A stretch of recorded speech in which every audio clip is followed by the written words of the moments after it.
Hello everyone, welcome back to the Stay Busy Boxing YouTube channel. I'm Cameron, and today we're taking a deep dive into the world of footwork. Far too many beginner boxers take the idea of using their footwork and training their footwork more as a baseline than a tool that they will use throughout their entire boxing career. You know, they want to learn to move in their stance, maneuver the ring, and they want to move on to other things. They want to go hit mitts, they want to hit the bag, they want to spar, they want to learn long combos. But all those other things, you're only going to get so far if you do not have really good, really clean footwork. I mean, if we look to some of the greatest of all time, like Larry Holmes, who uses footwork along with his jab to master distance, or think about how Canelo uses his footwork to cut off a ring and control the pace of the fight where he wants it, or how Lomachenko uses it to take angles and almost disappear on guys, then come back on the attack. When it comes to your footwork in boxing, there's two rules you should always follow. The first one being, whichever direction you're moving, the foot that is already closest to that direction moves first. So, if you're moving forward, you always move your front foot first. Backwards, your back foot. To the left, and then back to the right. This is never going to change. And what we're not going to ever do is cross our legs, which is the second rule. As soon as I see you with your legs crossed and you're working against me, you're going to catch a stiff jab to the chest and you're going to be open season. It's a different kind of vulnerable when you're off balance and out of your stance.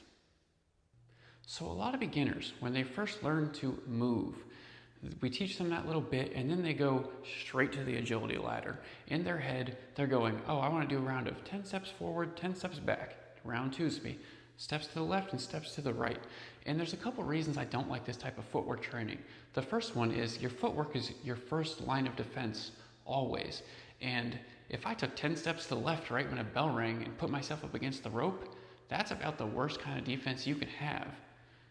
It's not conducive to anything else we do in the boxing ring at all. Even if you're going to take 4 or 5 steps one direction, it's going to have a purpose, right? You're going to be circling around somebody, fighting for outside foot control or fighting for a little bit of distance until you figure out when you can make your move.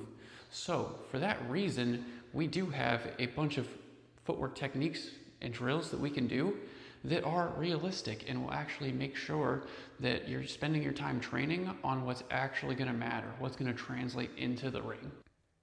Now, if you are somebody that is going to need to take the time to just ingrain that in your head, that you move forward with your front foot, you move back with your back foot, left with left and right with right, that's okay. But we're going to pick a drill that is proven, it's tried in every gym. It's called the box step. I'm aware I did speak about it in the last video, so I'm going to alter it a little bit today. This time we're going to do the double box step. And the reason I actually enjoy the double box step the most is because in the boxing ring, you really shouldn't take more than 2 steps any direction in a row. So all we're going to do is 2 steps forward, 2 steps right, 2 steps back, 2 steps left. And you can even do it the opposite direction until you have it in your head that this is the way we move. Now, once you can move every direction without thinking about it and you're pretty comfortable in your stance, we're going to move on to some more advanced drills that are very realistic and will translate into sparring very well. The first drill we're going to speak about is the slip step to the right. This is one of those drills that I absolutely love because you can learn it very early on, and as you get better and better, we can add different elements to it, like counter punching. But what it does right away is teach you how to move your head and your feet at the same time. So we know how to slip. We know how to step. What are we going to do? That's all it is. Then you're going to readjust. Slip step again. We're going to make sure to keep our eyes on our opponent, right? If I go like this, I can't see him. I have no idea what's going on. And it's impossible to make it to the next step if our eyes are not on the opponent. Once you've worked that slip step for a couple rounds, you're going to realize it's not that difficult, but you'll know you'll have it perfect when every time you do it, you're back facing your target, perfectly in your stance, you're balanced, you can move, and most importantly, you can punch. That's when we'll move into the first progression, which is going to be specifically for when someone closes the distance and you slip step. Let's say someone throws a double jab or even just a stiff jab and moves in. We're in a slip step outside the jab and then counter punch with the uppercut. Then we're back in, right?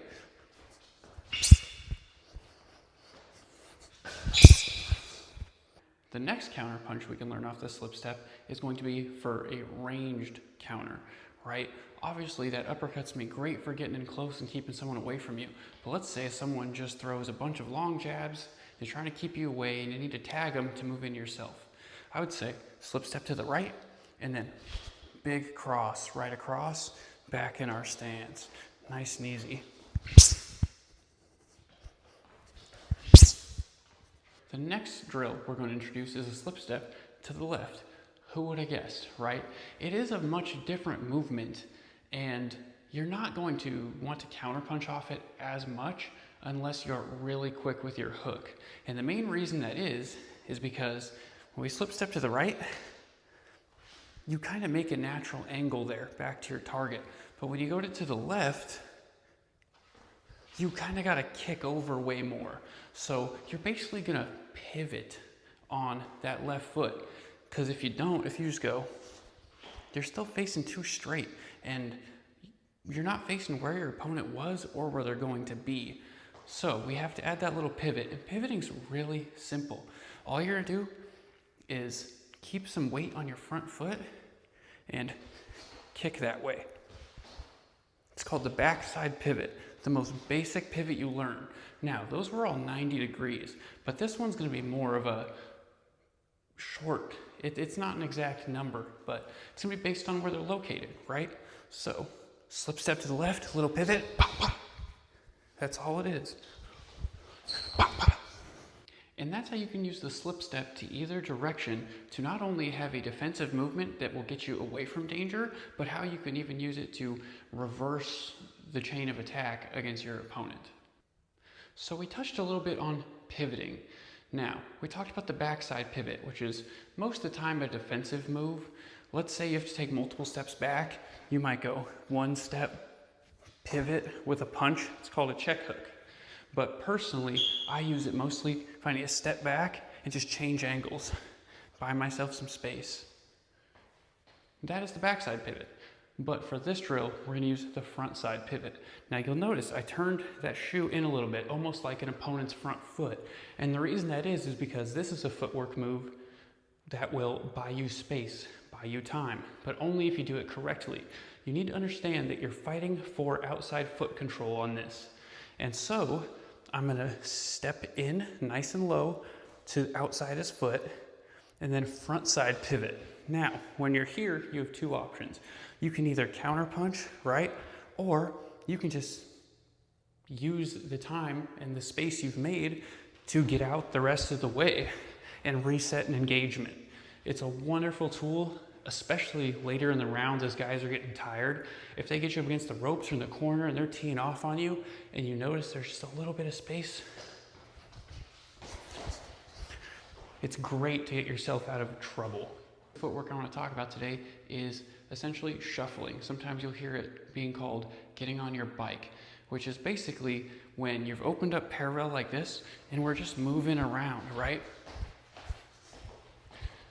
And why are we going to do that? Sometimes, especially as a longer fighter myself, I need to just create space to get enough to re-engage where I can reset the distance with my jab.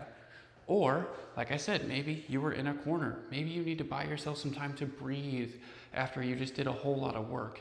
And we're going to do that by getting on our bike. So a wonderful way I work on it is, well, first off, the motion's not hard at all. You're just shuffling. Keep your hands up. I keep them right about the middle just so I can still kind of parry, or let's say a punch gets to you, even though this is something that should be long range, you're still protected to an extent. But the idea is that you can get away and then re-engage when you want. So a great way to work on this is making sure you're working both directions often. So,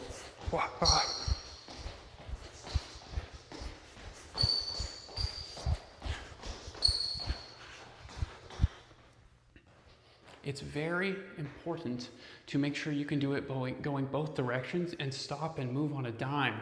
That's what's going to buy you the time, is making them make a decision whether to engage with you or to reset and let you take the time to yourself. So now we know all these movements that are actually going to have a purpose and we're going to use in the ring.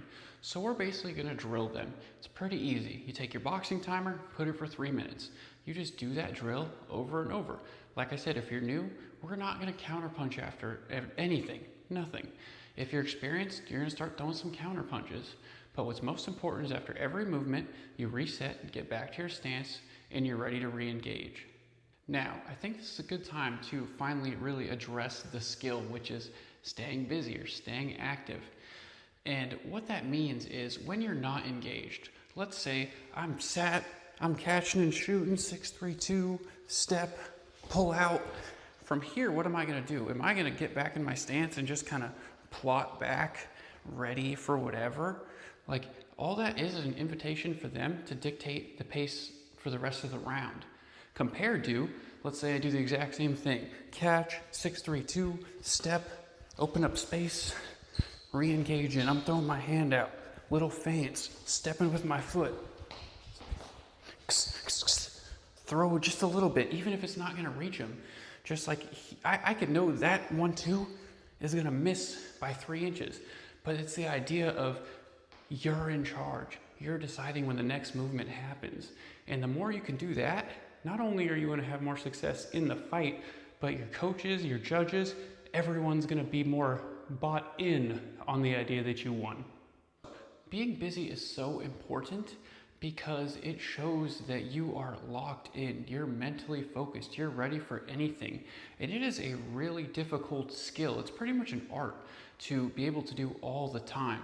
Very high level fighters still sometimes struggle to do it for a long time because it does take energy.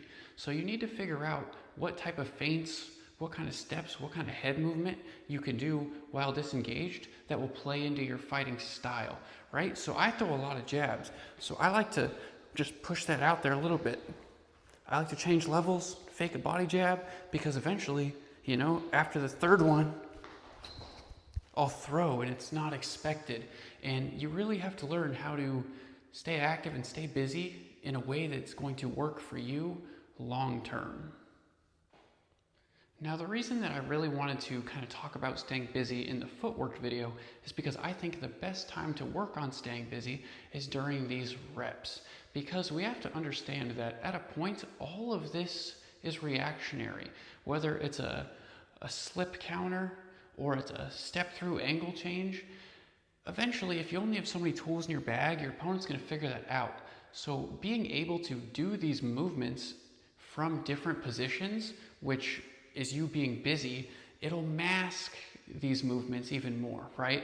If I slip step, whether I counter or not, a couple times, and then every time I re-engage, I just kind of wait for something, eventually he's gonna throw a feint and I'm gonna start to do it and he's gonna know that's my go-to, right? But let's say slip step the first time, come back to re-engage, and I'm you know, moving around, throwing it from different positions. It's going to be harder for them to predict when you're going to do it. And it's just another way that you can be sneaky, you can be slick. And that really is the mark of an experienced fighter. Someone who can do what they want to do from wherever they are and it not feel special, right? It just feels like another day at the office. A couple more things you really want to be conscious of while you're working on your footwork is the idea of staying loose. Now, most people, I think, get too tight because up top, they're worried about getting hit, okay? Like they're nice and tight and they're scrunched up. When you're scrunched up, your muscles can only move so much, right? And it's gonna be slow to let go, right? If I'm scrunched up and throw a jab, it's only gonna move so quick compared if I'm nice and loose, you can throw really quickly, right? And it's the same thing with your legs. So one thing I would recommend to everybody is do some rounds of shadow boxing that's only footwork. And I know a lot of coaches would object to this, but if you're struggling to stay loose, then what I want you to do is shadow box with your hands down, right? Because what you'll notice is as soon as you're not engaging your shoulders, everything else becomes nice and easy, nice and loose. And of course, you don't want to get in the habit of doing things with your hands down all the time, but I think if you're working on just footwork, if you can do 2, maybe 3 rounds a day of shadow boxing that's all moving your head, staying busy with some footwork movements in between, basically mimicking exchanges, you're going to get really good at staying calm and making it happen. Just like everything else in the boxing gym, your footwork is going to take a long time to get down to where you don't need to think about it. And that's the goal. So I recommend working on your footwork after you're done with your running for the day, maybe after you're done jump roping, after you're done sparring.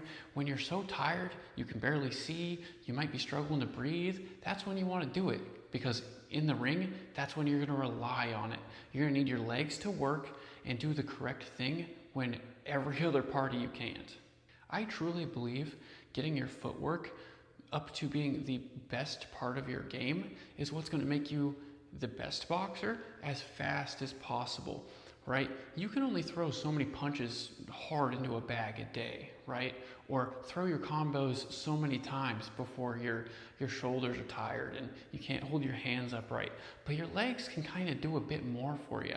And I think especially if you're brand new, you've been training a couple months, maybe you just are learning at home, getting good footwork is going to be the fastest way to see improvement. Boxing is a very slow level curve, if you will. Every day you're there, you get like 0.1% better, and when you're gone, you lose 0.3. Every day you're gone. There's nothing you could do about it. And if you get sick, man, there's nothing more frustrating than having a really good couple weeks than missing 3 days and then a weekend to being sick, and you come back and you feel like you're restarting. So get your feet right. It is 100% worth it. And I know there's so much information on footwork out there. I feel like every day I go on Instagram and there's a new trend of this crazy footwork drill someone's doing. But honestly, most of it's pointless for you. What's really important is you sit down with your coach and you ask him, whose film should I be watching? Who's built like me? Who fights like me? And I know everyone wants to watch Mike Tyson and Canelo and Terrence Crawford and all these guys and learn from them, but you're going to be way better off spending time on someone who fights like you, who looks like you. Weirdly enough, the #1 fighter I've learned from is named Mike Rossman, someone I never even heard of until my coach sat me down and introduced me to him. And I was watching him and I was like, he's just as kind of awkward and lanky and robotic as me. And I've been able to use many things from watching his old fights that really leveled up my game, that if I tried to show those things to other guys in my gym, they may not benefit just because it's not for them. So make sure whatever you're learning is tailored to your style and what your plans going forward are going to be. And that's going to wrap us up today with our footwork tutorial. I hope I taught you something. If I did, leave a like, comment, and make sure to subscribe if you're ready for our next couple of tutorials coming out. I got one in the works on the fundamentals of defense. I got one that's going to be working on the jab, and one video that I'm going to work on, which is one I wish I had when I started, which is do these fundamental drills every day when you're beginning, because it'll build good habits for the future, essentially. So with all that said, enjoy the rest of your day, stay safe until I see you again, and stay busy.